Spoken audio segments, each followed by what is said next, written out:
Assalamualaikum warahmatullahi wabarakatuh. Waalaikumsalam warahmatullahi wabarakatuh. Alhamdulillahirrabbilalamin. Pemirsa, kita kembali bertemu di Jalan Buku Channel, The Power of Literasi. Ya. Dalam kesempatan siang hari ini, alhamdulillah sudah hadir di tengah-tengah kita narasumber buku tentang rekonstruksi sejarah UPI. Ya. Buku ini ditulis oleh bertiga, dari narasumber pertama Pak Hasan M. Nur. Gimana kabar Pak Hasan? Baik, alhamdulillah. Yang kedua Pak Samsudin. Dan satu lagi sebetulnya ada Pak Rusdi Zakaria. Iya, betul. Sehat ya Pak Sam? Alhamdulillah. Sehat terus lah, biar terus berkarya. Ya, pemirsa, dalam kesempatan ini kita akan berbincang sekilas terkait dengan keberadaan dari rekonstruksi sejarah UPI. Di sini judulnya dari Kiai Haji Ahmad Sanusi hingga Prof. Pasli Jalal. Ini dari Ketua Umum pertama sampai yang terakhir. Sekarang. Yang sekarang. Buku ini diedit oleh Pak MHR Songge. Harun Sika Songge. Baik, bapak-bapak yang saya hormati, kira-kira sebetulnya ini tuh apa? Karena setahu saya kan ketika berbicara rekonstruksi berarti kan sudah ada sebelumnya. Betul. Nah, jadi artinya kenapa ini terjadi rekonstruksi? Apakah mau mengubah sejarah? Bahaya mengubah sejarah ya. Betul. Jadi begini, GUPI itu kan sudah punya buku sejarah sebenarnya. Pertama, buku yang ditulis oleh Pak Abdurrahman Saleh dengan Pak Mutakin Darmawan. Judulnya itu GUPI dan Perannya. GUPI dan Perannya. Kemudian pada 2024 itu terbit juga buku dengan judul Jejak Langkah GUPI. Nah, di dalam beberapa data, termasuk juga di beberapa sumber penelitian kawan-kawan yang lain, baik apakah jurnal nasional maupun internasional. Ada peneliti dari Malaysia yang menerbitkan jurnalnya di Malaysia yang juga membicarakan GUPI. Jadi mereka itu masing-masing melakukan penelitian, kemudian mengirimkan ke jurnal baik nasional maupun internasional, dan menyebut beberapa data yang antara satu dengan yang lain itu tidak sinkron. Tidak sinkron. Jadi di dalam penulisan sejarah itu kan ada 3 metode yang biasa digunakan, itu diakronis, itu memanjang dalam waktu, sinkronis, melebar dalam ruang, kemudian satu lagi anakronis. Nah, anakronis itu mempersoalkan tentang kecocokan antara pelaku, peristiwa, tempat, dan waktu. Nah, 3 metode itu kalau kita baca di buku GUPI dan Perannya agak susah kita temukan. Termasuk apalagi buku Jejak Langkah, itu sifatnya kutipan-kutipan di berbagai media massa kemudian dikumpulkan menjadi satu kesatuan, kemudian menjadi buku. Sehingga ditemukan ada data yang semacam berbeda. Berbeda satu sama lain. Pertama soal siapa. Jadi kalau dalam sejarah itu kan apa, siapa, di mana, dan kapan. Itu antara satu data dengan data yang lain itu kontradiksi. Misalnya kan sumber yang berbeda. Jadi kita peristiwanya dulu. Peristiwanya apa? Misalnya kita menyebut peristiwa lahirnya GUPI. Gitu kan. Tentu saja siapa tokoh yang memprakarsai kelahiran GUPI itu kan kita pasti akan menjelaskan itu. Kemudian di mana tempatnya, kapan waktunya. Nah, 3 variabel ini itu yang terjadi bertolak satu data dengan data yang lain itu berbeda. Karena itulah kemudian Pak Pasli Jalal dalam satu kesempatan ya Bang Same meminta supaya kalau bisa sejarah GUPI ditulis kembali. Gitu. Lalu ditunjuklah kami bertiga untuk mencoba untuk melakukan penulisan ulang. Nah, pada saat penulisan ulang itu mau tidak mau saya kemudian mencari judul yang tepat sesuai dengan kondisi objektif data yang tersedia. Karena kita ya tentu saja sebelum kita menulis kan kita harus melakukan riset dulu dari berbagai sumber, ditemukan banyak sekali data yang kontradiktif satu dengan yang lain. Maka keluarlah judul rekonstruksi itu, jadi membangun kembali. sejarah Gupi yang sebelumnya, sebagai koreksi terhadap data itu, termasuk data yang ditulis oleh Pak Abdurrahman Salim maupun Pak Mutakin Darmawan.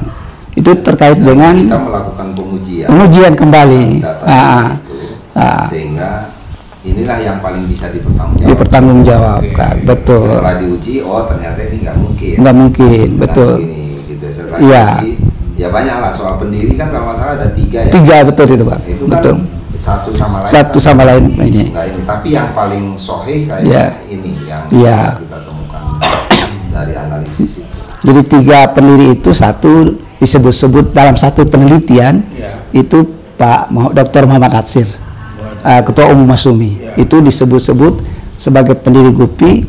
Tahunnya disebut tahun 1946. 46. Tapi tidak disebutkan tanggal berapa, bulan berapa, tempatnya di mana. Padahal dalam sejarah itu tempatnya di mana itu wajib hukumnya dicantumkan. Dan tahunnya, tanggalnya, bulannya harus jelas itu. Nah, jadi itu yang menjadi persoalan. Kemudian yang kedua, Pak Anwar Sanusi dan Pak Anwar Sadat. Jadi didirikan oleh jadi 2 orang ini disebut-sebut sebagai pendiri dan penggagas Gupi, kira-kira begitu. Pendiri dan penggagas Gupi. Nah, tahunnya ada yang menyebut 12 September 1950, ada yang menyebut 3 Maret 1950, ada yang menyebut 2 Maret 1950. Baru yang ketiga itu Pak Anwar Sanusi sendiri 3 Maret 1950. Kira-kira begitu. Ada juga yang menyebut Pak Anwar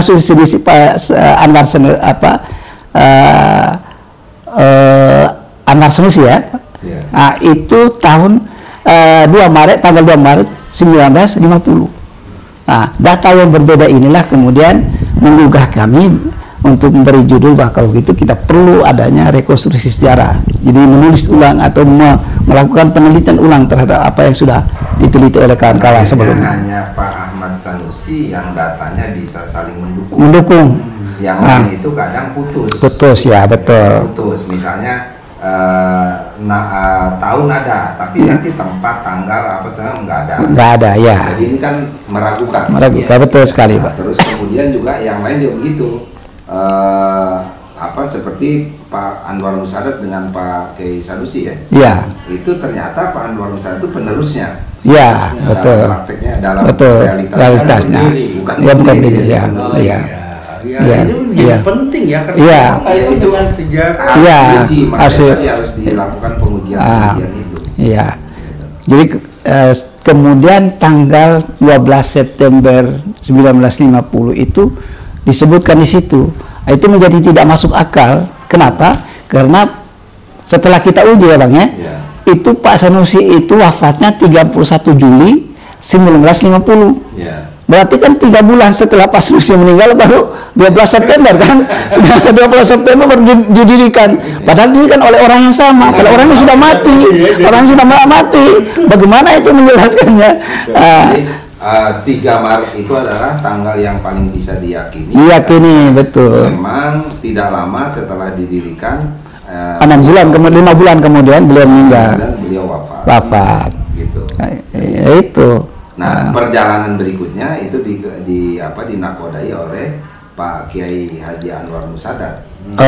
Ini anaknya dulu. Anaknya dulu. Pas siapa? Anaknya, putra Pak Anwar. Dari Gunung Puyuh juga. Iya, dari Gunung Puyuh ya. Pak Badri Sanusi, putranya Pak Anwar Sanusi. Gitu, Pak Badri Sanusi.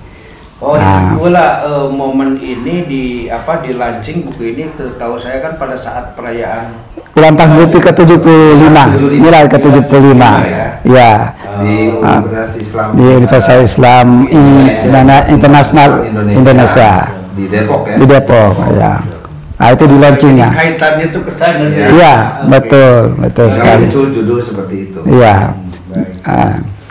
Kalau dari sisi kontennya ini ada semacam perbedaan dengan yang lama atau tidak, atau paling tidak bercerita tentang nggak bisa dikatakan berbeda, tapi kita sudah menggunakan data yang paling bisa dipertanggungjawabkan secara akademik. Betul sekali. Secara ilmiah ya. Betul sekali. Jadi ini adalah data-data. Nah, secara keseluruhan kalau Pak Aden tanya apa isinya, maka sebetulnya kalau secara rinci ini ada 7 bab.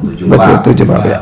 Tapi secara umum isinya beginilah kira-kira. Ya. Kita sejarah GUPI itu yang di babak pertama dia bicara tentang sejarah kenapa berdirinya GUPI ya. Ya.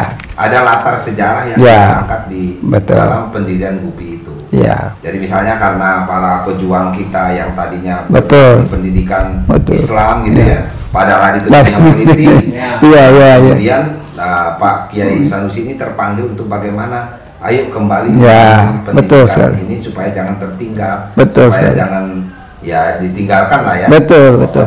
Nah, ada latar sejarah, kemudian bagaimana lah GUPI di zaman setelah didirikan itu ada Orde Lama. Betul. Sehingga ada sentuhan dengan bagaimana perkembangan komunis, Naskom, segala macam. Iya, betul. Jadi itulah babak awalnya sebetulnya cerita ketika GUPI baru dilahirkan, hidup di Orde Lama. Betul. Nah, kemudian babak kedua yang menonjol itu adalah babak ketika dia GUPI berkembang pada zaman Orde Baru. Bahkan dibilang itu zaman keemasannya. Betul. Zaman keemasannya GUPI. Karena dia bermitra dengan pemerintah. Dia punya kesempatan untuk membangun pendidikannya. Indonesia. Betul sekali. Itu bahkan banyak sekali ribuan jumlahnya sekolah-sekolah GUPI, baik itu madrasah maupun sekolah umum. Pesantren itu banyak yang di bawah naungan GUPI, betul. Dan itu masa kejayaannya itu pada waktu masa Orde Baru. Karena dia berafiliasi kepada salah satu kekuatan politik di Indonesia pada waktu itu. Nah, pada bagian ketiga Pak Den, itu adalah masa reformasi. Nah, masa di mana GUPI tidak berafiliasi kepada salah satu kekuatan politik. Nah, disitulah mulai redup. Kemudian begitulah. Paling seremonial, gitu-gitu. Kemudian perkembangannya sangat tidak menarik gitu. Nah, itu di tengah-tengah kondisi tetapi ya memang itu tadi kaget kan ya dari mulai kita punya ketergantungan kepada kekuatan ekonomi dan betul. Nah, kemudian tidak punya ketergantungan lagi, dia mandiri kan. Dia menjadi dalam satu sisi bagus ya. Mandiri sebagai ormas ya. Betul. Nah, apalagi kan kita tahu bahwa GUPI ini kan salah satu yang ikut mendirikan Majelis Ulama Indonesia. Betul, betul. Jadi ada sejarahnya itu. Betul. Ada 10 ormas Islam yang ikut mendirikan Majelis Ulama Indonesia. Betul. Nah, itu masa itu tuh dilewati gitu dengan yang terakhir ini. Betul. Yang terakhir ini yang teman-teman menyebutnya dengan GUPI Reborn. GUPI Reborn. Jadi kalau tadi Anda baca judul itu dari Kiai Haji Ahmad Sanusi kepada Profesor Fasil Jalal. Nah, Profesor Fasil Jalal ini adalah masa ribonnya GUPI. Masa ribonnya GUPI. Jadi betul. Teman-teman berhasil gitu ya, membangun kekuatan bersama dengan pendatang baru di GUPI ini, yaitu wajah-wajah baru yang sangat potensial. Kita kenal ada Pak Fasli Jalal, ada Pak Bahrul Hayat, ada Pak Ami, ada Pak Marzuki Ali, Pak Rahim, Pak Adi Anusain, baik dari pensiunan atau yang masih aktif. Ada ormas keagamaan juga kan? Ormas keagamaan Islam yang lain juga ada banyak gitu. Nah, alhamdulillah dibantu oleh kawan-kawan muda dari Ciputat. Saya menyebutnya kawan-kawan Ciputat karena waktu Ribon itu sebetulnya kan pengurus lama Pak Profesor Dr. Imam Tolha memanggil saya untuk bagaimana menghidupkan kembali. Nah, sehingga kita ada reshuffle kan? Betul. Pada tahun 2022 ya. Kita ada reshuffle.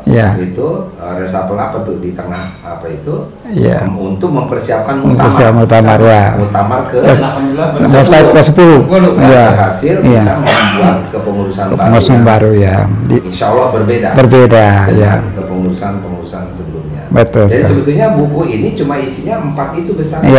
Betul. Isinya seperti itu. Walau di dalam realitasnya dituangkan dalam 7 bab. 7 bab ya, dia bedah-bedah menjadi pendahuluan sampai ke penutup. Ya. Nah, itu ada 7 bab. Nanti pemirsa, Ya. insya Allah kita akan buat gitu bedah buku ya. rekonstruksi sejarah Gupi ini ya. menjadi 7 episode. Ya. Jadi per bab ya. Nah, jadi nanti insya Allah hostnya Kang Aden. Ya. Kang Aden kenapa host? Karena dia sekretaris ya. Kepala kesekretariatan jenderal ya. Kepala sekretariat Gupi. Ya, kepala sekretariat Gupi. Beliau narasumbernya bisa saya, ya. bisa Pak Hasan, saya, Pak Rusdi, dan Pak Harun. Pak Harun sebagai editor. Ya. Jadi nanti kita pemirsa akan bergantian, insya Allah akan menghadirkan 7 episode. Betul. Di luar episode yang sekarang ini. Betul. Jadi mudah-mudahan teman-teman Gupi khususnya di seluruh Indonesia bisa menyimak gitu. Ya. Sebelum membaca bukunya barangkali. Ya, betul. Tapi bisa juga ya Kang Aden, teman-teman Gupi di daerah ini bisa buka di web. Bisa. Gupi. Ini sudah di-upload di web Gupi. Jadi kalau tidak dapat fisiknya seperti ini pemirsa, ini fisiknya insya Allah tidak jelek. Itu saya kira lumayan keren. Dibanding buku sejarah Gupi yang sudah ada, jejak langkah Gupi yang sudah ada, ini saya kira yang terbaik tampil ya. Betul. Paling ukurannya juga bagus. Kemudian ketebalannya lumayan cukup di bawah. Gitu. Mudah-mudahan teman-teman Gupi di daerah bisa membukanya lewat web ya. Lewat web ya. Pemirsa, menurut hemat saya untuk pembahasan berikutnya itu menjadi hal yang penting. Karena keberadaan dari rekonstruksi yang ini, sebagaimana tadi sudah kita bahas, itu merupakan semacam koreksi, kan, terhadap data-data yang mungkin tidak valid. Kemudian kita coba lakukan penelitian ulang, penelaahan ulang, sehingga insya Allah buku yang rekonstruksi ini jauh lebih lebih perfect lebih sempurna.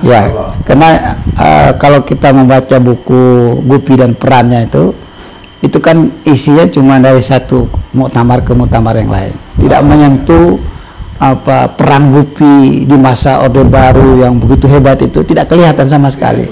Nah, mudah-mudahan di sini di masa Orde Lama, Orde Baru sampai Orde Reformasi itu tidak kelihatan. Oke, tapi itu tahan penuh. Kita akan bahas. Betul sekali. Baik pemirsa, demikian bincang-bincang kita pada siang hari ini membahas tentang rekonstruksi sejarah Gupi. Jangan lupa tetap dukung kami di Jalan Buku Channel dengan cara like, subscribe, dan tentu dinyalakan loncengnya. Mohon maaf atas segala kekurangannya. Terima kasih Pak Sumber, Pak Sam, Pak Hasan. Semoga insya Allah kita bisa bertemu di kesempatan yang lain. Amin. Dari kami cukup sekian. Billahi taufiq wal hidayah. Assalamualaikum warahmatullahi wabarakatuh. Waalaikumsalam warahmatullahi wabarakatuh.